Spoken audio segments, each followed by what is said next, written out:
Miss Nisa, you may start now, please. All right, sir.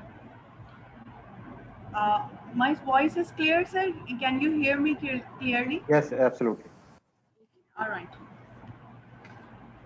So, Bismillahir Rahmanir Rahim. Ladies and gentlemen, Assalamu alaikum, and a very, very warm welcome to all of you. I'm Nisa Ahmed, would like to welcome you all on the behalf of ICMA Pakistan for webinar on anti-money laundering and combating the financing of terrorism, organized by the AML Supervisory Board and CPT Committee of ICMA Pakistan in collaboration with our knowledge partner Global Capitius Consulting. So, before starting the program, I would like to invite a person with us here for the recitation of Holy Quran. Please, sir. أعوذ بالله من الشيطان الرجيم. بسم الله الرحمن الرحيم. قل هو الله أحد الله الصمد لم يلد ولم يولد ولم يكن له كفوا أحد. صدق الله العظيم. Jazakallah, sir. Okay, now let me introduce about our today's trainer for the webinar on anti-money laundering and combating the financing of terrorism. We are having here today two our distinguished speakers, and I would like to introduce one by one Mr. Muhammad Waqas Anwar and Mr. Abdul Mueed. Mr. Muhammad Waqas is professional with 15 years of experience with financial institutes, including with Big Four in the area of AML compliance, internal audits, risk assessments, fraud investigations, and preventions detections. Mr. Mohammad Waqas had led the AML compliance audit for a number of financial institutes in Gulf region. Mr. Mohammad Waqas has successfully established and invent compliance functions at various banks, insurance companies, insurance brokers, and exchange houses. We welcome Mr. Mohammad Waqas for our today's session. Now I would like to introduce our another trainer, Mr. Abdul Mueed. Mr. Mueed is a professional with 14 years of experience, including with Big Four in the area of AML compliance, risk assessment, fraud, and investigations and prevention detection. Mr. Abdul Mueed has been heading the risk and compliance development of one of the leading exchange company in GCC for the last 7 years. He has participated in the discussions arranged by Central Bank and FERG on development of standards for exchange companies.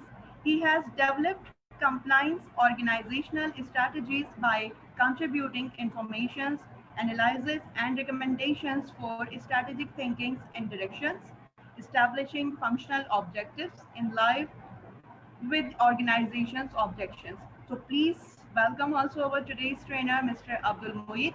Now, Mr. Muhammad Waqas, Anwar's session is over to you. Thank you so much, Ms. Nisa, for the brief introduction. Before starting, I would like to take this opportunity as a global CEO of Global Capitals Consulting to appreciate the efforts of ICMA senior management, which includes the Executive Director, Mr. Amir, Chairman CPT Committee, the Chairman AML Supervisory Board, and Director MP DCT, Mr.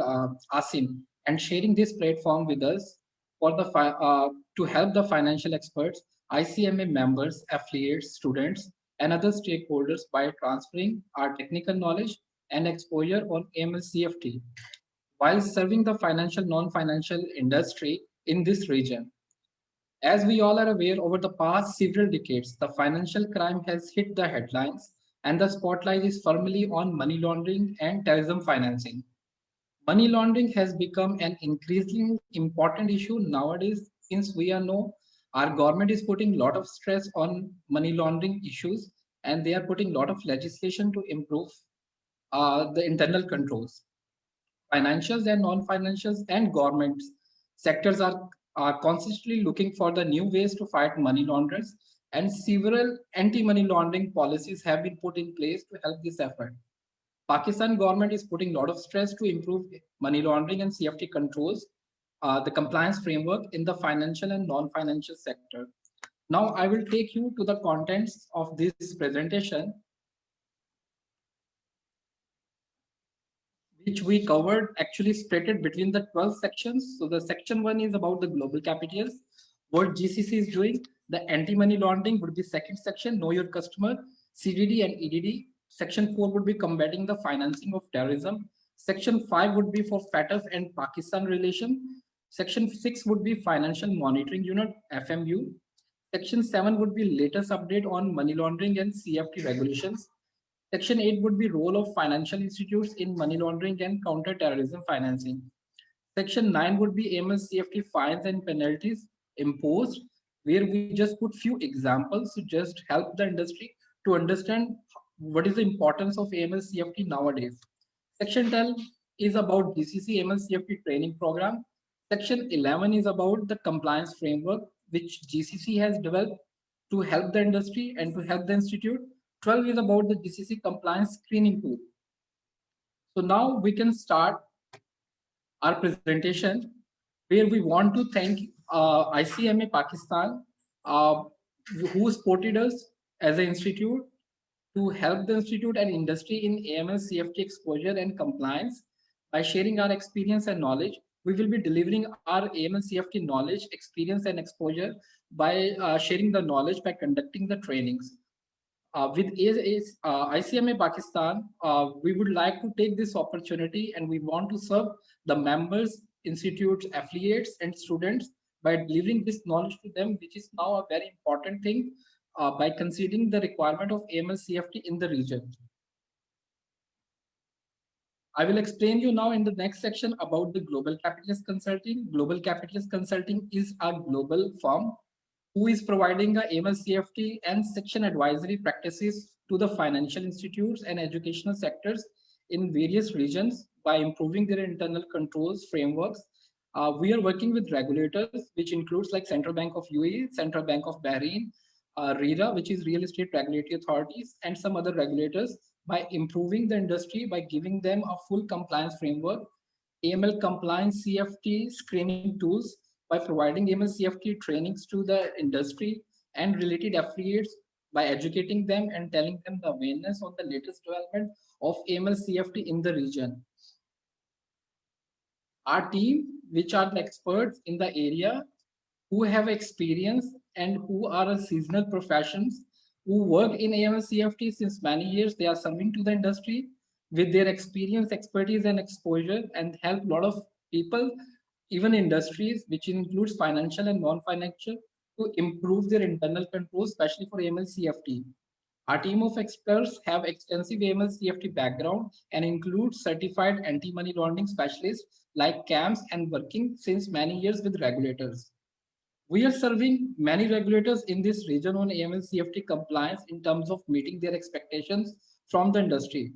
We are bridging the gaps between the regulators and industry practices by improving the industry practices, by telling them the regulatory requirements and increasing their compliance framework by helping them with our exposure.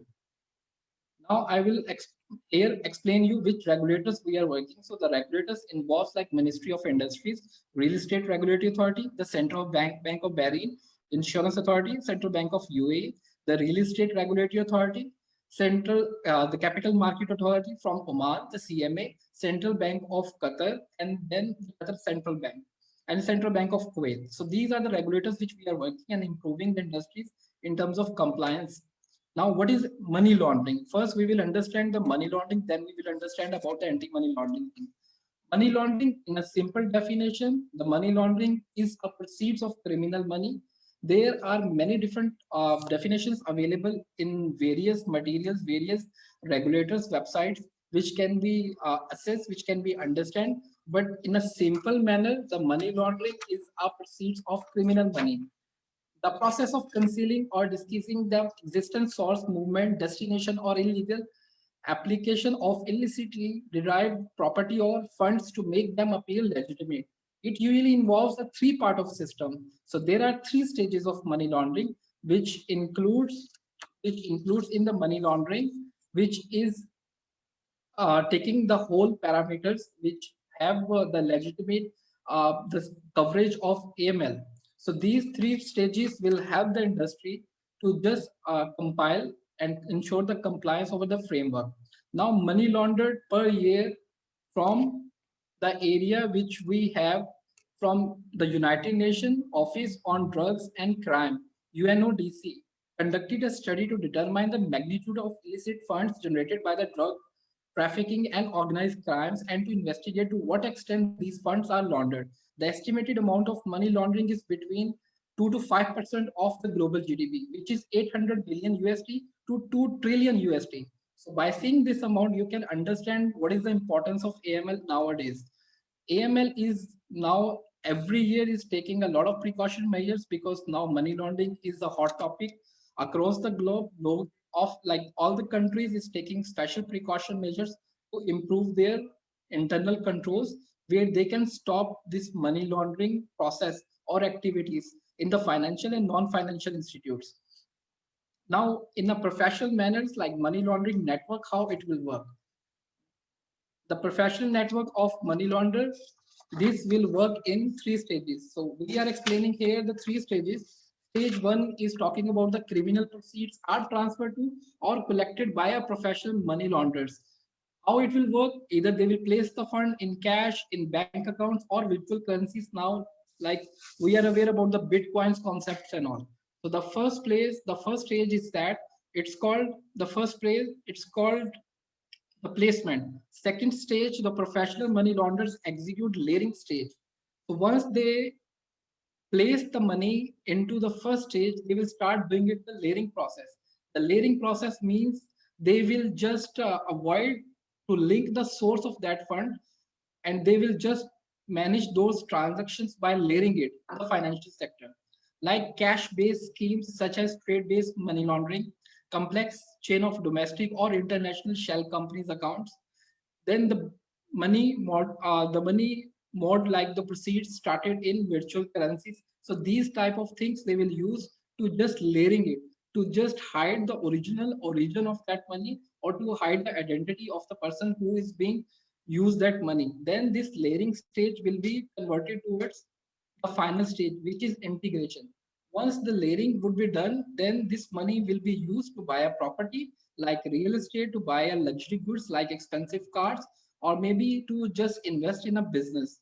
So by layering, they will hide the original source, and by placement, they will invest again as a clean money again into the industry by giving this money as a clean money. Now here in this slide again, we also explain the three stages, which is about the placement, layering and integration. The first phase of money laundering, as I explained earlier, the physical disposal of proceeds derived from illegal activity. Second stage is layering. The layering involves distancing illegal proceeds from their source by creating complex levels of financial transactions designed to disguise the audit trail and to improve the anonymity. Now the next stage is about the integration. So the integration phase, often referred to as the third and last stage of the classic money laundering process, places which is laundered funds back into the economy by re-entering the funds into a financial system and giving them the appearance of legitimacy. Why the word is being used like money laundering? We all know the basic concept of the washing machines. The washing machines, if we can take it in a simple manner, we are putting our dirty clothes in that machine will just move those clothes, turn around, and then will give us the clean clothes. Same thing, money laundering concept will work. Person will be investing his money, he will be putting the money in bank or cash or in exchange to just layer it to convert into a different stages, and then he will take the clean money out with the source of income by telling that and investing that money into again industry by getting the benefit of it. So these are the three main stages which we should understand what is about it, which is placement, layering and integration. Now there are the five key pillars of AML program which actually cover the whole ML concept. If we focus on these five pillars, we will control the whole ML framework. The first pillar is about internal controls. Second pillar is about designated ML compliance officer. Third pillar is about ongoing employee training. Fourth pillar is about independent testing. And the fifth pillar is about customer due diligence. Now I will take you to these pillars one by one. In first pillars, what are the important things? The pillar one is about internal controls, which includes the comprehensive plan and set of internal controls which will help the industry or the institute to make sure their internal controls are robust and adequate, which will help the industry to avoid the money laundering and counter terrorism issues, which includes documenting the policies and procedures, which called internal bylaws, AML compliance program continuity, like having a compliance officer and giving them the training, then risk-based customer due diligence. This is very important since we are all working in financial, non-financial sector, and on a day basis, we are getting a lot of transactions which are being monitored by the compliance officers. Why risk-based approach is important? Because during the course of transactions, it's very difficult for the team members to evaluate all the transactions. So risk-based approach will help them to filter those transactions based on the associated risk, which would be high, medium, and low. There would be parameters who would be set in the compliance tool, because this risk-based approach will work with a sophisticated tool which can help on a day-to-day basis to industry to monitor those transactions.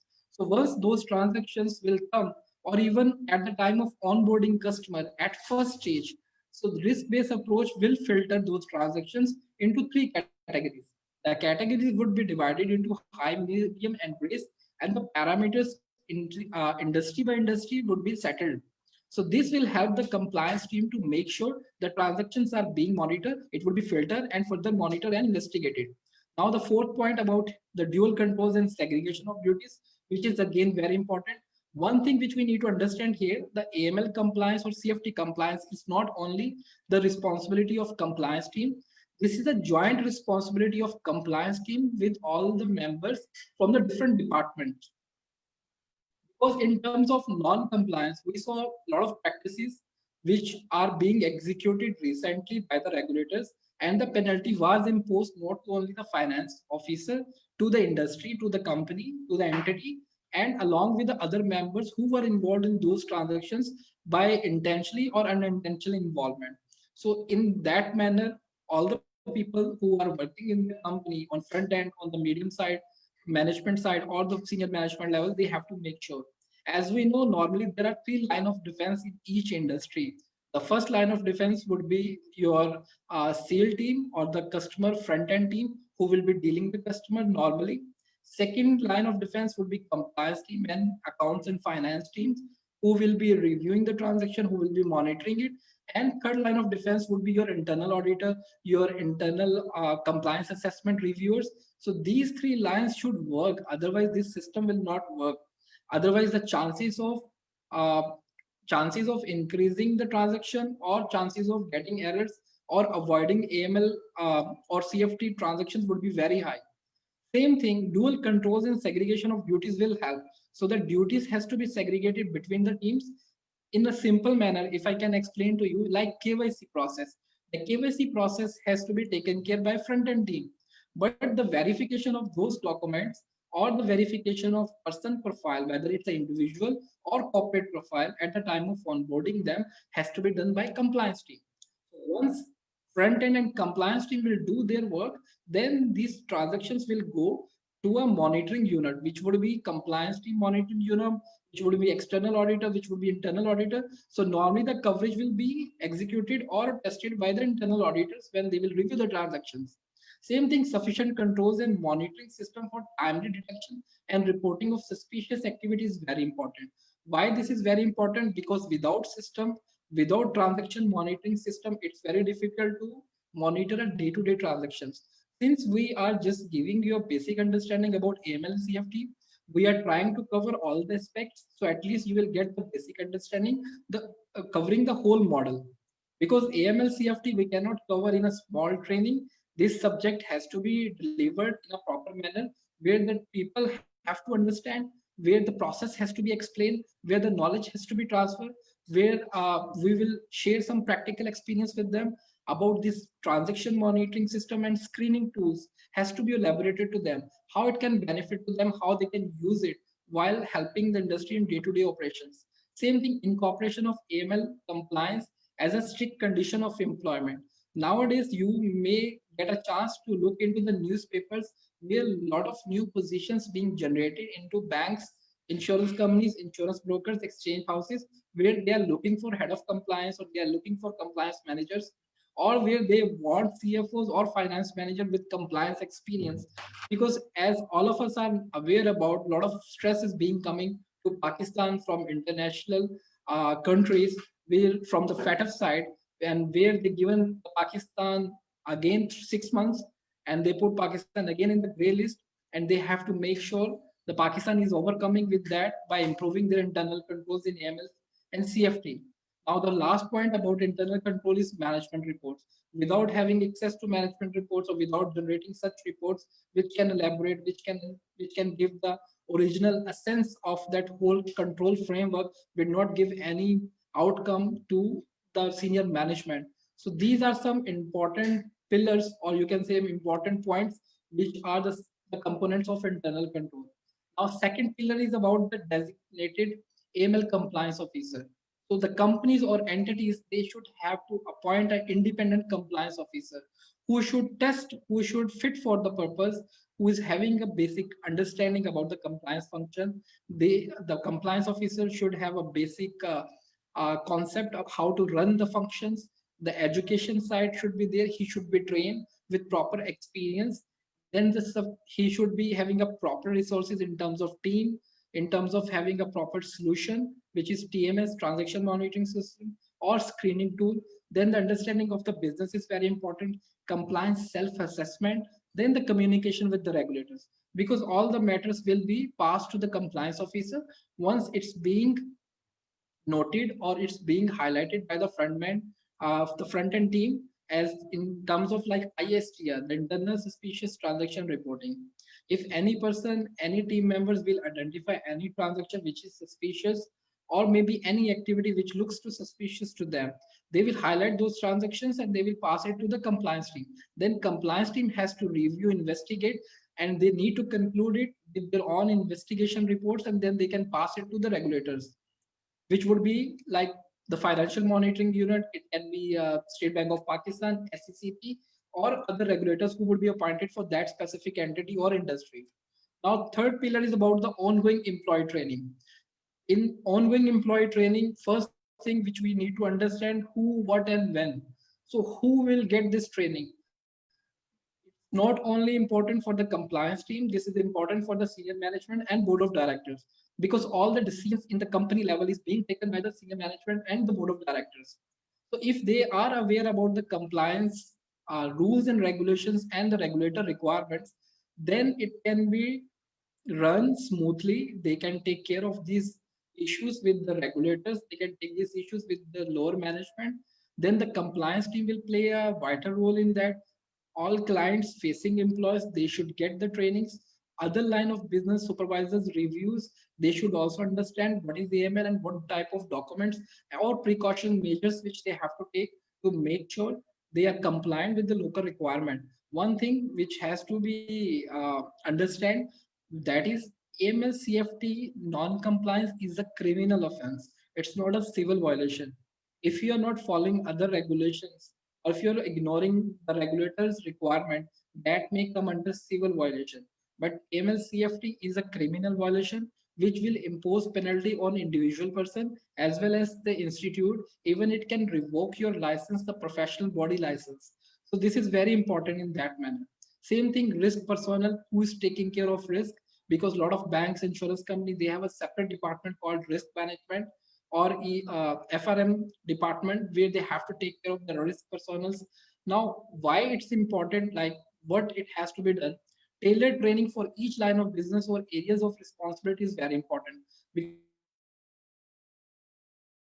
Because when you are delivering the training to them or giving AML CFT awareness, they should understand what exactly their role is in the whole framework, because they should not perform the work, has to be performed by compliance officer. So the training which is being generated or being executed towards the line managers or front-end team has to be according to their roles. Same thing, adequate and comprehensive, covering the institute policies, procedures, and particular AML risk has to be elaborated to them. So those roles will be explained to them with their own requirements, like what would be the regulatory requirement, how they have to keep those requirements in mind, and they have to perform their day-to-day activities. Same thing, the training schedule and attendance tracking should be there, because that will help to keep the retention of the documents, which can elaborate later to the regulators when they will ask you about the proof. Same thing when it's required. It's required at least, which we are recommending as a best practice, is semi-annually. So normally some of the institutes like the big banks and insurance companies, sometimes they will perform on a quarterly basis also, but the best recommendation as per the international standards are at least biannually. Now I will take you the pillar 4, which is independent testing. Independent testing is a fourth pillar which is taking towards the third line of defense, which I explained before. So independent testing means the person who is not involved in a day-to-day operations will do a due diligence. Once the person is involved in due diligence, or the entity or advisor is being involved, he should have a relevant experience, he should have expertise and all to perform an independent review of compliance framework within that organization. So the person who will be doing, or the company would be doing, they have to perform an assessment, and they will provide an overview about the company controls framework, the management internal controls, and how they are taking care of AML CFT framework within that company. So this is very important, because once companies will conduct independent assessment, they can evaluate themselves, they can improve their system, they will know what are the weaknesses they have within their own company, where they have gaps. So to identify the gaps and to rectify those gaps by improving their internal controls or improving their systems, they have to go for an independent assessment. So without independent assessment or testing, they will not let come to the point whether they have a strong or robust controls. Same thing, this process has to be ongoing. There should be a periodic independent testing. Now, since we are working in GCC region, so here all the regulators, they have imposed this requirement on all the financial and non-financial institutes to do this assessment at least annually. So the big size institutes, even the medium size, are doing it semi-annual and annually, which is very important, because these type of reports will help the regulators on overcoming the AML issues within that company, and they will give the comfort this industry is well equipped. They have implemented the controls, and it's giving them a full comfort to just take care of AML CFT functions within that country. Same thing, the employee will consider risk-based approach, because when the independent auditor or consultant will do that, they should have a well-considered risk-based approach, which, because they cannot execute the assessment on 100% transactions, they need to select few transactions which would be based again on the risk-based metrics, and that can be give them a results about the compliance within that company. Now the next point is about the sufficient coverage with appropriate methodology, because normally this process has to be done by the advisors, and they have their own methodology of conducting those, which will be drilled down to their products, type of services, type of industry, customer types, and the type of risk which they are carrying, and that has to be conducted in a manner, and the results outcomes would be shared with the senior management or audit committee or compliance committee.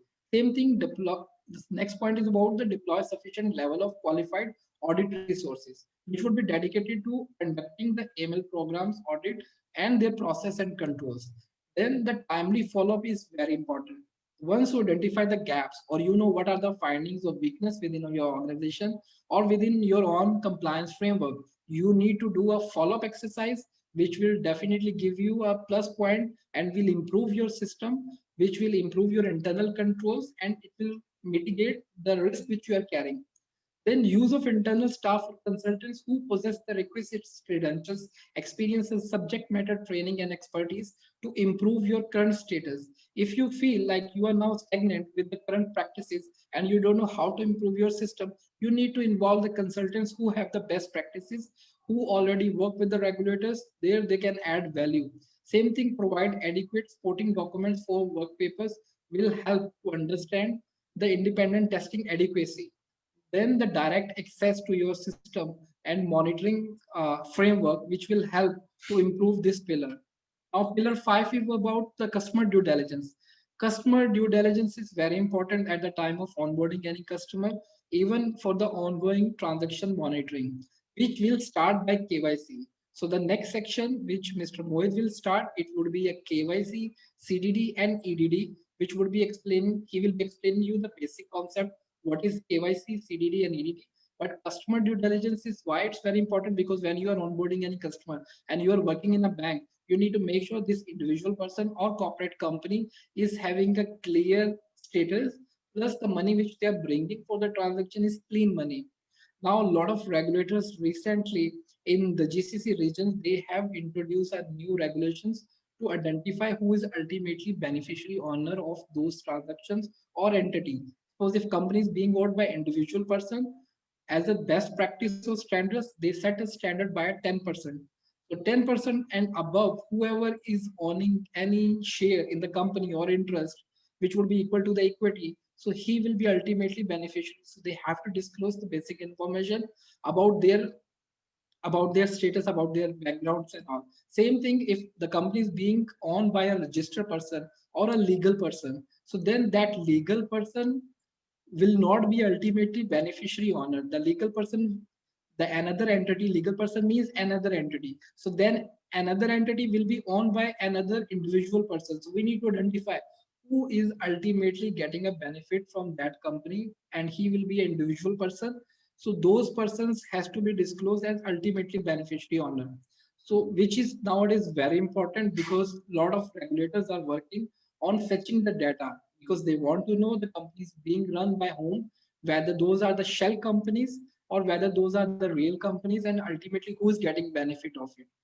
So now I can move you towards other slide, which is about the know your customers. I will now leave this presentation with Mr. Mohit. He will explain. He's partner with us in Global Capitals Consulting. He will take you from KYC onwards, and then I will join for the training part. So Mr. Thank Mohit, you very now much, Vakas. Next slide, please. So we are now discussing, as Vakas has elaborated many things with respect to AML compliance program and the 5 pillars. Vakas, can we go to the next slide, please? Okay, so the know your customer, very famous term in terms of financial institutions. But as we say usually in our industry, is that this is the word which is understood by many, but very well, not very well explained by all the people. KYC, it is not just about taking documents and filing. In the classical KYC procedure, what financial institutions used to do is just take the documents from the customer, just have a file of all those customers and onboard the customers. This is just a part of KYC, which is known as customer due diligence, having your national IDs, having your source of income, and all these things. With the passage of time and the enhancements in the global AML regulations, we have now come up with a term which is known as enhanced due diligence. Enhanced due diligence is going way beyond the usual customer due diligence. It actually involves knowing your customer in and out, the nature of the business of your customer. Say, for example, for a trade related transaction, we should know the nature of the business of the customer, whether the customer is competent enough even to conduct that business, whether the customer has all the resources and the manpower and the time frame to conduct that business, whether the customer has all the required regulatory approvals to conduct that business. After you are satisfied with that, then you have to ascertain the nature of transaction that customer would be doing. We have to pre-ascertain the countries and the territories in which the customer will be doing his transactions. Then the goods or the services that are being imported or exported, are they in line with the customer's nature of business? So this is what enhanced due diligence means actually. I'll just go through the definition that in conjunction with the customer due diligence, enhanced due diligence calls for additional measures aimed at identifying and mitigating the risk posed by higher risk customers. It requires developing a more thorough knowledge of the nature of the customer business and understanding of the transactions than in a standard or a lower risk customer. Next slide, please. Vakas. Okay, now we are talking about politically exposed persons. According to FATF, we'll discuss about FATF later also, that what is FATF and what does it stand for and what are the FATF recommendations. But one of the requirements of the FATF recommendation is the identification of a politically exposed person. If we see the definition, a PEP is normally called as politically exposed person. A PEP is an individual who has been entrusted with prominent public functions in a foreign country, such as head of state, senior politician, senior government official, judicial or military official, senior executive of a state-owned corporation, or important political party official, as well as their families and close associates. Now, this is a very, very important thing in terms of the definition of PEP, as well as their families and close associates. As it was mentioned in the introduction, that I have been here in the GCC for the last 7 years, and I have worked in an organization which used to conduct, like, which had a movement of more than $20 million on a daily basis. And we used to conduct hundreds of transactions. Never in my whole career I have seen a transaction which is done directly by a politically exposed person. It will never be like that, because if there will be a money laundering by a politically exposed person, that person would always try to hide their identity. So the last line, which is known as, which is mentioned in the definition as well as their families and close associates. So this again refers to us back to enhanced due diligence, that when you actually know your customer, you know their families and close associates and their affiliations. So that is where you identify that whether that person is a politically exposed person or not. Why we need to identify politically exposed person? A simple answer is, it is required as per the regulations. uh, it has, of course, many kind of implications about what a politically exposed person can do. And money laundering and terrorist financing, actually it aims to curb all the required money laundering measures that could be taken by any politically exposed person.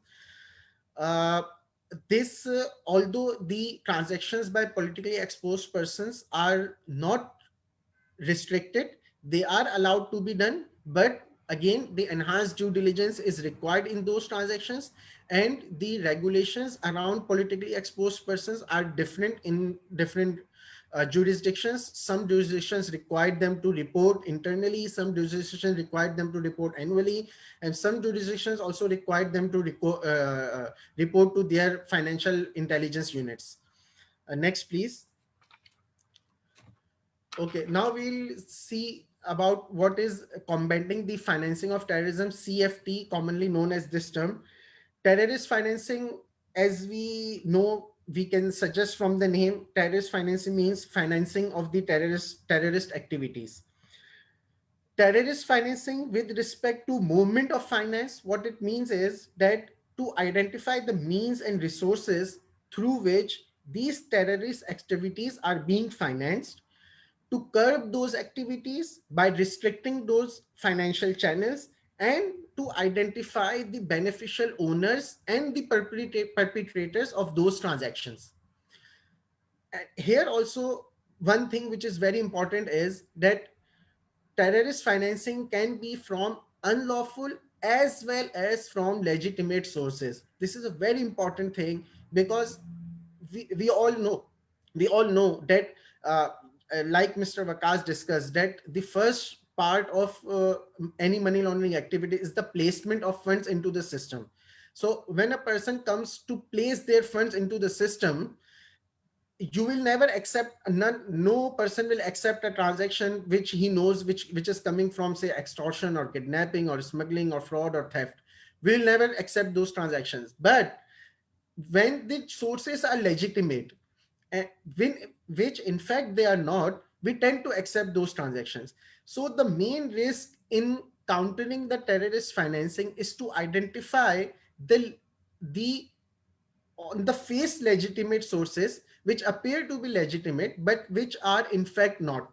Of course, legitimate sources, we have given these examples like charitable donations, foreign government sponsors. There may be business ownerships. Then they may come from a normal person, and he takes his salary, and he is inclined towards those financing activities, and he can finance those. He can be a perpetrator in terms of terrorist financing. Next, please. Okay, Pakistan, of course, has made uh, significant steps, has taken significant steps towards terrorist or financing. We all are very much aware about that. We all know that post 9/11 period, it was recognized that the key enabler of violent extremism is access to finance and the ability to move money. So the Global Financial Action Task Force, they came up with 40 plus 9 recommendations, which are actually, it Financial Action Task Force is not a governmental body, is not it's not a enforcement authority, but of course the recommendations by Financial Action Task Force, they have been serving as a benchmark in terms of anti-money laundering and combating of the financing of terrorism actions. uh, Next slide please. So we'll discuss about FATF and Pakistan. FATF was next, please. FATF was formed by G7 countries, the group of seven. We all know, like US, UK, Canada, Japan, Germany, France, and Italy. So these were the seven countries who their ministries actually, they formed an organization by the name of Financial Action Task Force in the year 1989. The main purpose of this body was to give out the regulations and the standards to oversee the global movement of finances, and they were aimed to enhance those money laundering and countering of money laundering and terrorist financing activities through proper supervision, monitoring, and reporting mechanisms. FATF at the start had 16 members, but by the year 2016, the FATF members have grown to 27. In addition, 37 members they currently have. In addition to these 37 members, there are two regional organizations who are part of FATF: the Gulf Cooperation Council, commonly known as GCC, and the European Commission. So this is what is the constitution and purpose of FATF. Next, please. Okay, what are these FATF 40 recommendations? So here we have identified, we have given you these 40 recommendations. Uh, I'll just go through each recommendation very briefly because, of course, not all these recommendations are applicable to everyone. The applicability of these recommendations, it varies from business to business, from a person to person, and from jurisdiction to jurisdiction. So, but here for our training purposes, we'll go through just briefly with each of the recommendation. So the first recommendation is assessing risks and applying a risk-based approach. Vakas had already put a light on what is a risk-based approach. What FATF requires from a risk-based approach is that at the time of accepting your transactions, there should be a predefined set of guidelines on how to accept a particular transaction. But there should be a high emphasis on transactions which are considered to be a high risk. Now, what is the mechanism of putting a transaction into a high, medium, or low risk is a completely different topic. An organization should have a system which should be able to identify the transactions on the basis of low, medium, and high. And there are different parameters and there are different rules which are there to identify those things.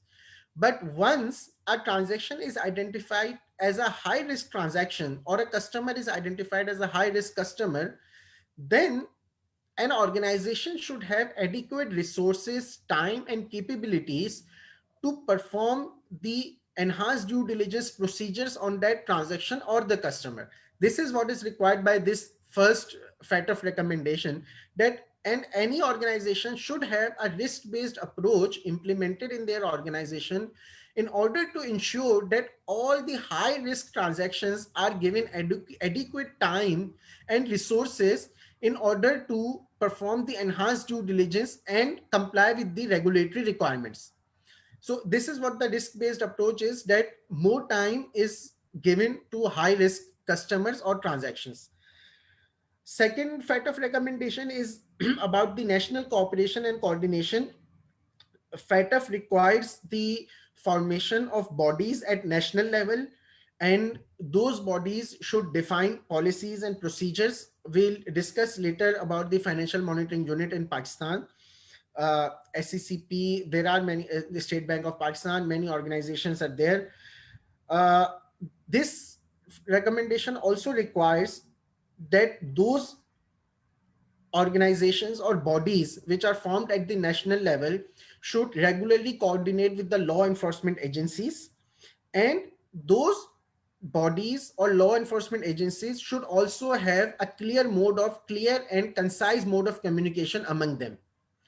This is FATF recommendation number 2, aims at the, so again, as I said, so this FATF recommendation number 2 is directed to a government level. It is not at the organization level. So as I said, not all the recommendations are applicable to everyone, but since we are going through each of them, we'll just discuss each one of them very briefly. The third recommendation, which comes under group 2, is money laundering offenses. Mr. Waqas just mentioned that money laundering is a criminal offense. Why? Because of this. This FATF recommendation number 3 requires the governments to criminalize the money laundering offenses. This is why the money laundering offenses are a criminal offense. FATF recommendation number 4 is confiscation and provisional measures. This requires, again, at the government level, the authorities. This requires the governments to give power to the authorities and the supervisors to confiscate the property and proceeds of any money laundering or the financing of terrorism act. So it requires the governments to give powers to the bodies and the authorities to confiscate or to take into their possession the properties and proceeds of any illegal financing activities. Fifth, from 5 to 8, in group 3, we have terrorist financing and financing of proliferation. Terrorist financing offenses, again, if it had not been mentioned, it is clearly evident to us that terrorist financing activities should be criminalized. This is also required by the FATF recommendation. Recommendation number 6 and 7 are regarded targeted financial sanctions related to terrorism and terrorist financing and proliferation. Effectively, these two recommendations, FATF recommendations 6 and 7, they require that countries should abide by the United Nations Security Council resolutions. So all the requirements of the United Nations Security Council resolutions, they have to be complied with in terms of terrorist financing. Non-profit organizations, we have to understand this one thing, that FATF has recommendation in terms of money laundering offenses. FATF has recommendation in terms of terrorist financing, but they have specifically identified separately non-profit organizations, because the aim here is to, this is again direct to at the government level, that each government should have adequate rules and regulations to oversee the conduct of non-profit organizations in any country, because these are the organizations which are most susceptible to money laundering and terrorist financing activities. Terrorist finance, like money laundering, is the most easiest with when it comes to non-profit organizations. So this regulation, which is given separately, this recommendation which is given separately by FATF, is to aim the governments and the authorities to have adequate rules and regulations to oversee the conduct of non-profit organizations, the coming ins of the proceeds, where they are being spent, how they are being regulated, how they are being reported, and all those things. We come to the group 4, which is financial and non-financial institution preventive measures, FATF recommendations 9 to 23. FATF recommendation 9 is about secrecy laws, the financial institution secrecy laws. This requires that the secrecy laws in a country, they should not be designed in a manner which affects the implementation of anti-money laundering rules and regulations. We'll see later on how Pakistan, evaluation of Pakistan by Asia Pacific Group in terms of FATF recommendations. And this was the only recommendation in which Pakistan was termed as compliant, actually. There was only one recommendation we were termed as compliant, and this was the one, the financial institution secrecy laws, the FATF recommendation number 9, which requires that your secrecy laws, like the secrecy laws we all know, we are all members of ICMA. So secrecy laws, we all know that what information is required to be disclosed where and where not. So those secrecy laws do not prevent the implementation of anti-money laundering regulations. FATF recommendation 10 and 11 are regarding customer due diligence and record keeping. We have seen what a customer due diligence is. In this recommendation, FATF defines what is customer due diligence, what is enhanced due diligence. Then the FATF gives examples of enhanced due diligence with respect to trade-related transactions, with respect to designated non-financial business and professions, commonly known as DNFBPs. So this is about it. And FATF requires all the organizations and financial institutions who aim to comply at the money laundering requirements to keep their records for 5 years. So this is the record keeping requirements by FATF. These are the recommendations 10 and 11. Then FATF recommendations 12 to 16 actually are additional measures for specific customers and activities. FATF has identified some specific customers and activities in which there has to be enhanced due diligence. So I just quickly go through all those activities. FATF recommendation number 12 is regarding the politically exposed person. We just discussed what a politically exposed person PEP is, and it is the requirement of the FATF to perform the enhanced due diligence. As we discussed, the performance of enhanced due diligence will only be possible once our system and our internal laws are competent enough to identify a person as a politically exposed person. Okay, so FATF requires number one to identify a politically exposed person, and then to perform an enhanced due diligence on the transaction conducted by a politically exposed person. FATF recommendation number 13 is about correspondent banks. This FATF recommendation is about purely for the financial institutions. When financial institutions, they make arrangements with other correspondent banks, they have to perform enhanced due diligence on those entities. There are many ways to perform the enhanced due diligence. Number one being, those financial institutions should be regulated. Those financial institutions should have a history of clean operations. Those financial institutions should not be in a jurisdictions which are identified as high risk by FATF. Those financial institutions should have their like financial accounts audited for the last 5 years or 8 years. So these are some of the requirements that this FATF recommendation number 13 with it states with respect to correspondent banks. FATF recommendation number 14 is about money and value transfer services. So any financial institution which is not a bank or a designated NBFC, but is involved in money and value transfer services, it should also be subject to regulations under the Financial Regulatory Authority. So in Pakistan, I think this is not the case. In Pakistan, all the money and value transfer services are being regulated by State Bank of Pakistan. But since we work here in the GCC, and if you see in the West, actually, this is a very common thing. So this FATF recommendation requires that all the money and value transfer services should also be regulated by a regulator. FATF recommendation number 15 is regarding new technologies and related challenges. Vikas mentioned about Bitcoins, the cryptocurrency. So any transfer of money or services through those channels should also be regulated. Again, it aims to the governments mainly, that they should have the rules and regulations in place to oversee and monitor those things. And the challenges arising from transferring to enhanced technologies, the government should have adequate resources to overcome those challenges. Recommendation number 16 is about wire transfers. Wire transfers, traditionally, the way to transfer money through financial institutions to other jurisdictions.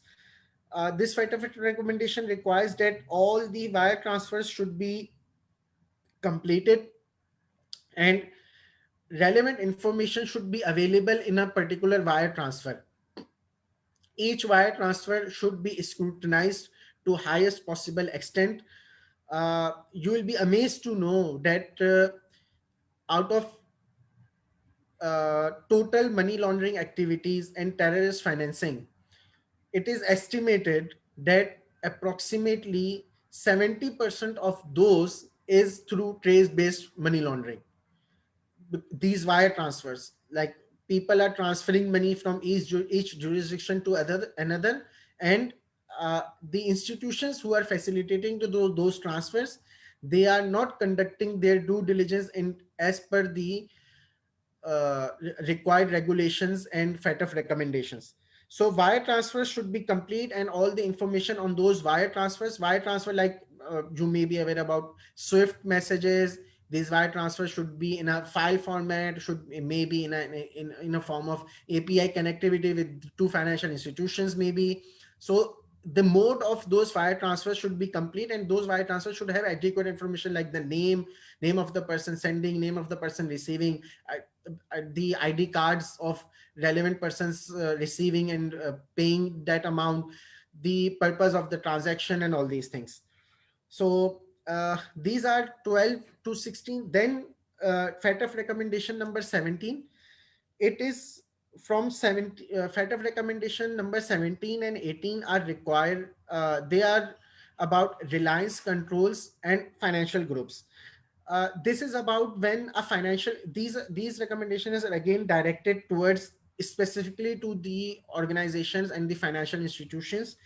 They require that if a particular financial institution relies on any third party to perform any of their AML related work, such as customer due diligence or enhanced due diligence, maybe the ultimate responsibility still rests with the financial institution who has outsource these activities.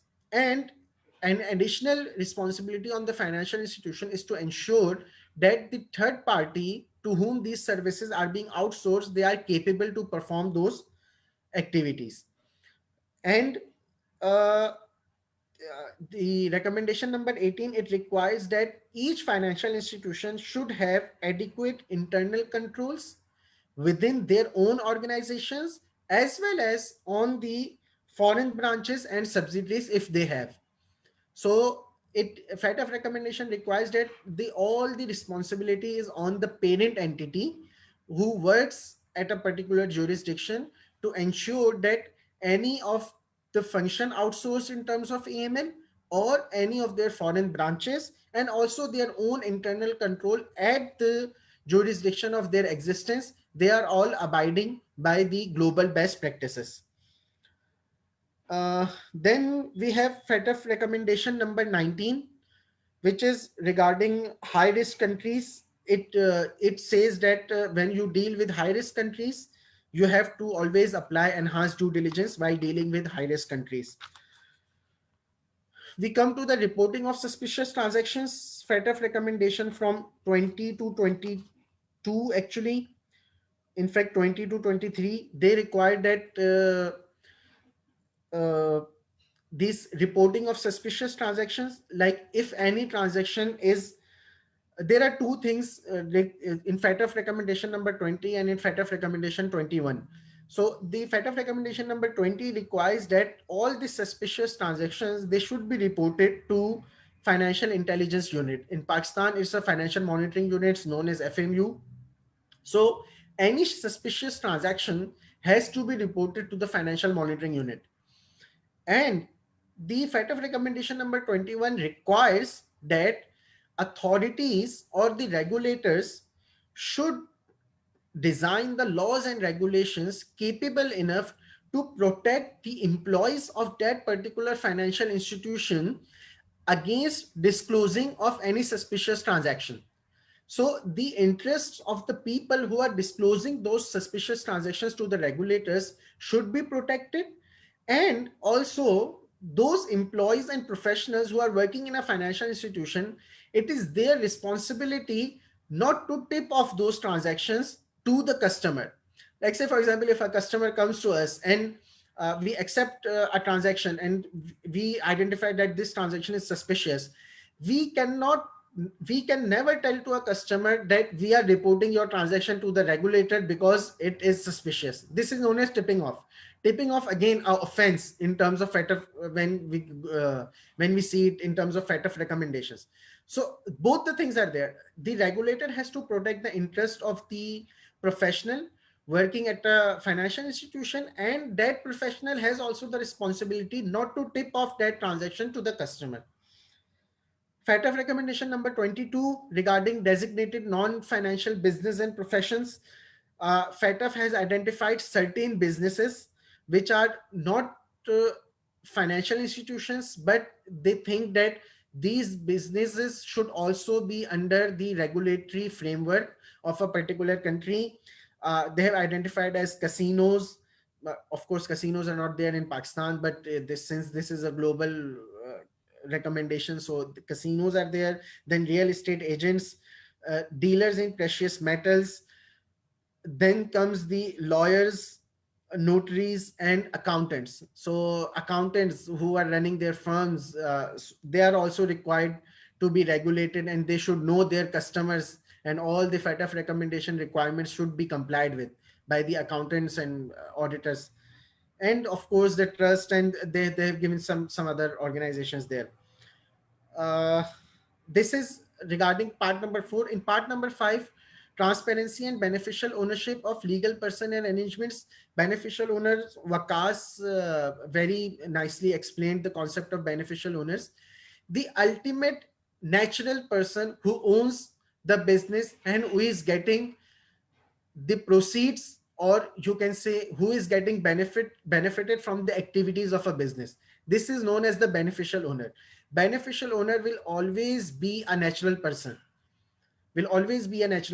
and when we deal with any, FATF requires that when a particular business deals with any other particular business or financial institution takes on board a customer, they should know the beneficial ownership of that legal person, of those legal persons like companies or trust or organizations.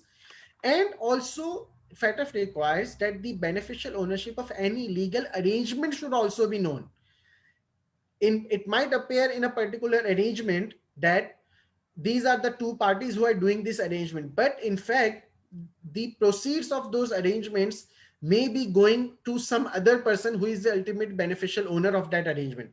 So it is very kind of, we all should know, like, it is very understandable why this recommendation is there, that FATF requires the identification of beneficial ownership not only for companies or legal persons like companies or AOPs or organizations, but also any legal arrangements.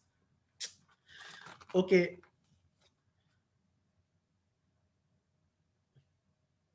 Okay, we have a question. I think we'll take questions in the end, maybe. Am I right? We'll take the questions at the end. Yes, we will take questions at the end. Okay, so Mr. Muhammad Anwar Hashmi, by the end of we'll be answering your question. Okay, so okay, then we have recommendations number 26 to 35 in group 6, and then international cooperation group 7. And I think, Waqas, we have, this is the whole. Is there any other? Okay, this is fine. So so powers and responsibilities of competent authorities and other institutional measures and the international cooperation as it is clearly evident from the wordings, that these both the areas from FATF recommendation 26 to 40, again they are aimed at government levels. FATF recommendation 26, 27, and 28, they require that financial institutions and the designated non-financial business and professions, they should be regulated, and adequate powers should be given to the bodies who are regulating those organizations. Recommendations 29, 30, and 31, they required the creation of financial intelligence unit and then they give the responsibilities of that intelligence unit, and what are the powers of those that financial intelligence unit. FATF recommendation number 32 is about the cash couriers, the physical cash that is being moved between the jurisdictions. FATF recommendation number 32, it requires that all those cash movements should be regulated, and the purpose of those movements, the declaration of those movements, and everything should be formalized, legalized, and in papers, should be regulated by government. So there should be adequate laws and procedures to regulate those cash couriers. FATF recommendation number 33, it requires the governments to maintain the statistics regarding suspicious, because the financial institutions will report suspicious transactions to the regulators, and on the basis of that, regulators might or might not perform investigations, or in extreme circumstances they may go for prosecutions and convictions. They may go for to freeze the property and the proceeds. So this right of recommendation number 33, commonly known as statistics, this requires that all those things like suspicious transactions reportings, those investigations, those prosecutions, any convictions, any properties being frozen, any international request from the member countries maybe. So all those things should be documented, and there should be a statistics available at all times that to quantify that how much work has been done in that area.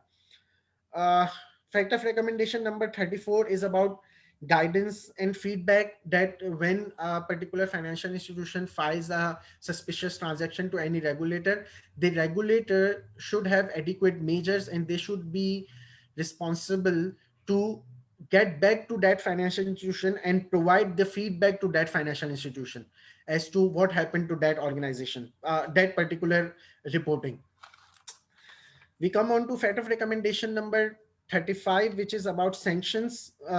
The sanctions should be all the sanctions in terms of that we discussed, that money laundering should be a criminal offense, and there should be sanctions designed and implemented to counter money laundering offenses.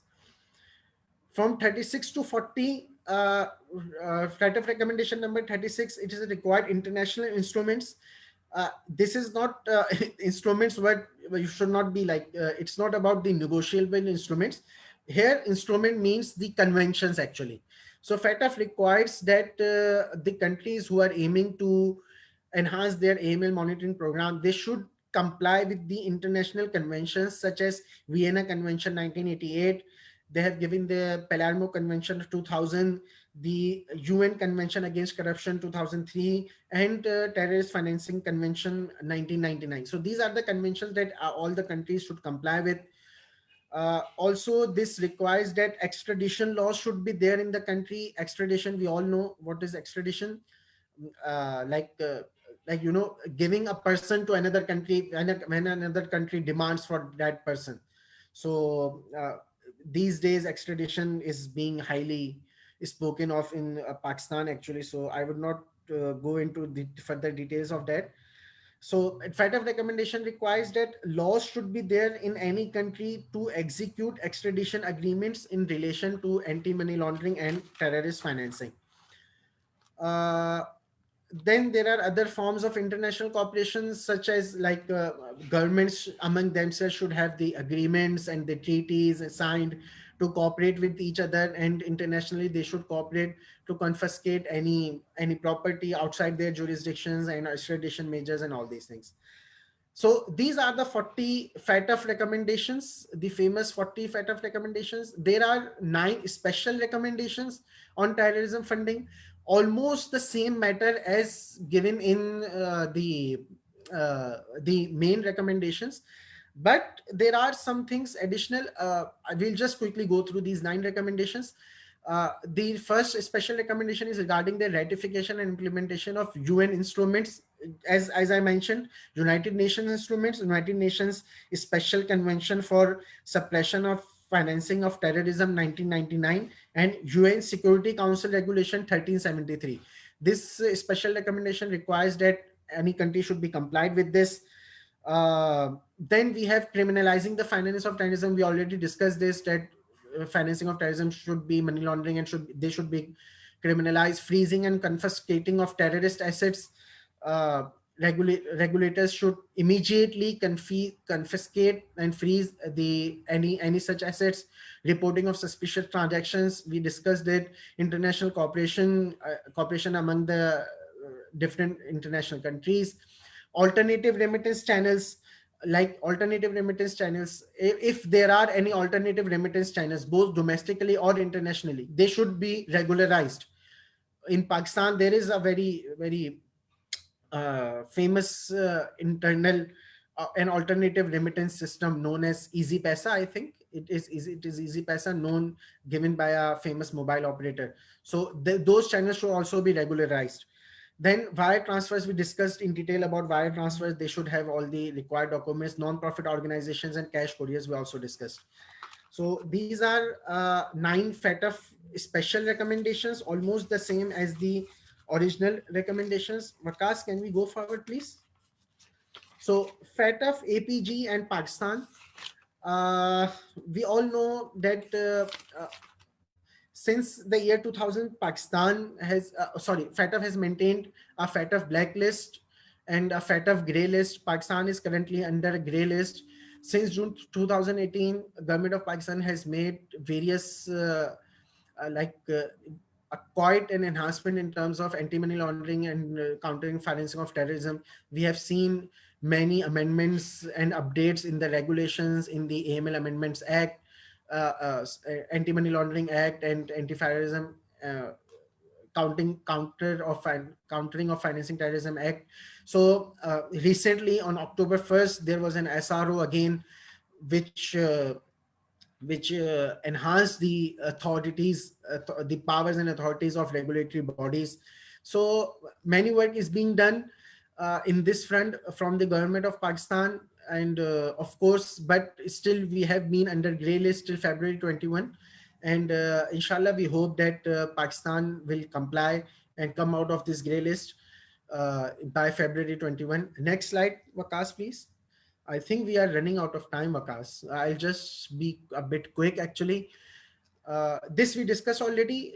Okay, the Financialization Task Force, they found that Pakistan has successfully complied with 21 out of 27 points of action and decided to keep the country in grey list until February 21.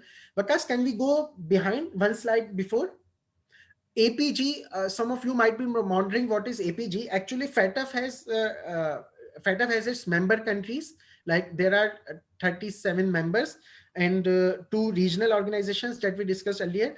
Then there are some associate members of FATF, which are like Asia, this Caribbean Financial Action Task Force, this Middle East and North Africa Financial Action Task Force. There is Eastern and South African Anti-Money Laundering Group. There is Financial Action Task Force of Latin America. Similarly, there is one associate member by the name of Asia Pacific Group on Money Laundering. So this is commonly known as APG. Pakistan is not a part of FATF, not a member of FATF, but Pakistan is a member of Asia Pacific Group. Members of FATF, the Asian countries who are member of FATF are China. I'll just give you some Asian countries: China, Hong Kong, Japan, Malaysia, Saudi Arabia, and India. India became the member of FATF in 2010. Indonesia is under observation and they are expecting their membership to be done by the next year. Okay, we can move forward, please. Sorry, forward, please. We discussed this. Okay, this is the evaluation report of Pakistan by Asia Pacific Group. The areas where they identified that Pakistan has a low level of effectiveness. So you can see here, what are the observations? Money laundering and terrorist financing risks are understood and where appropriate actions coordinated domestically to combat money laundering and financing of terrorism and proliferation. Pakistan was determined as being less effective in this area. International cooperation delivers appropriate information, financial evidence, and facilitates action against criminal and their assets. This is the moderate. Supervisors appropriately supervise, monitor, and regulate financial institutions. Low level of effectiveness. Financial institutions and designated non-financial businesses and practices adequately apply AML safety preventive measures commensurate with their risks. So all these are, as you can say, low level of effectiveness. Legal person